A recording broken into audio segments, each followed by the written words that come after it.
The United States is warning American citizens to get out of Lebanon immediately. Mortgage rates hit 8% for the first time this century. Trump's former lawyer, Sidney Powell, pleads guilty to election interference, and President Biden announces $100 million in taxpayer humanitarian aid to Gaza.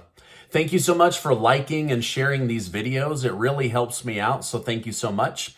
Also, don't miss my interview from earlier today where General Robert Spalding lays out how the Middle East could quickly become a war and how China is secretly funding Iran and Russia. Trump's former attorney, Sidney Powell, has taken a plea deal to avoid going to jail. She pled guilty to a few petty crimes compared to RICO charges.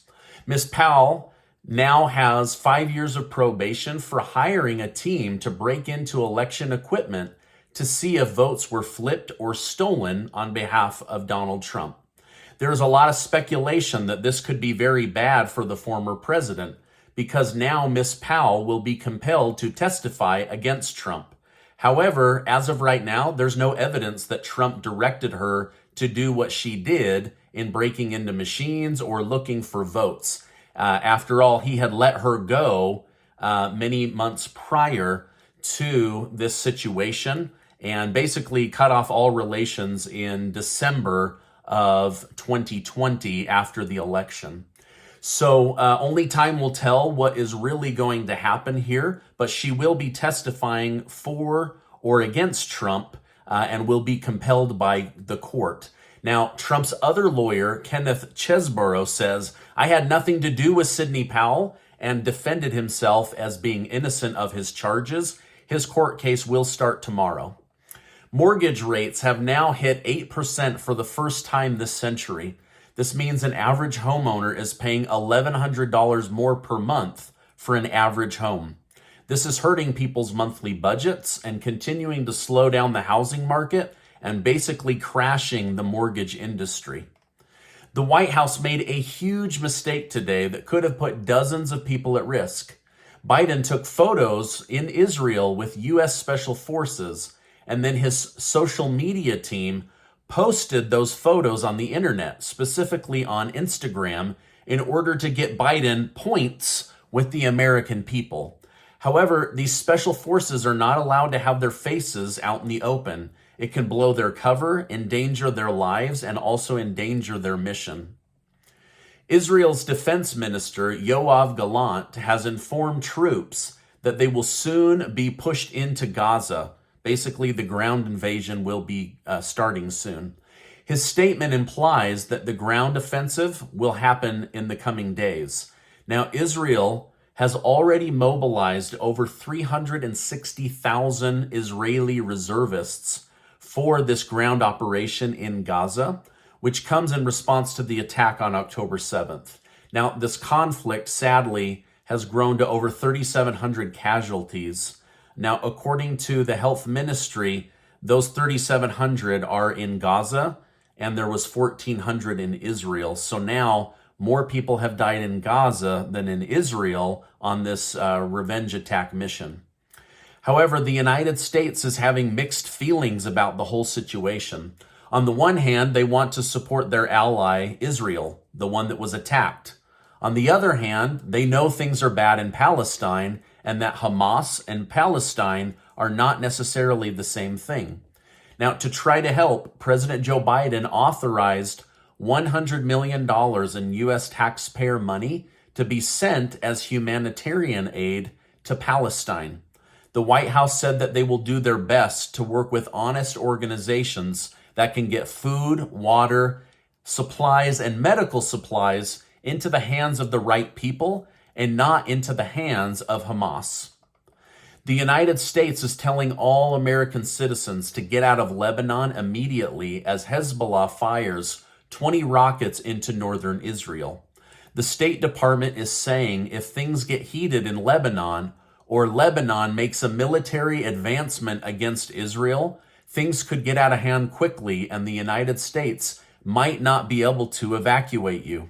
The U.S. Embassy in Beirut was one of the two embassies attacked this week, and so The U.S. military and the Pentagon are on red alert when it comes to the country of Lebanon. The country of Egypt said that it will open its borders, but only to help get vital, needed equipment into the hands of Gazans. But they're not ready to yet accept immigrants or refugees. They have no way of vetting these people, and so they say, we're not going to take a risk at this time. The jury is still out on what the actual cause of the explosion was in the Palestinian hospital. Hamas blamed Israel, and Israel said, no, we have proof that it wasn't us. However, more and more, it is looking like an errant rocket from Hamas was the cause of the explosion and not a military strike from Israel. Now, I know that this is a heated topic, so you're going to have to make up your own decision, but I'm going off of the majority of news networks and what they're saying, and right now, the majority of them have changed their story. Yesterday, they were all blaming Israel, and today they're saying, oops, we made a mistake. It does look like it was Hamas. So they've been using video. I guess there was video over a body of water, and you can see just dozens and dozens of rockets taking off over the hospital, and then boom, it explodes. However, this is a power and a danger during wartime. This kind of propaganda can make things spin out of control very quickly. U.S. House of Representatives immediately blamed Israel without any evidence. This caused multiple U.S. embassies to be attacked.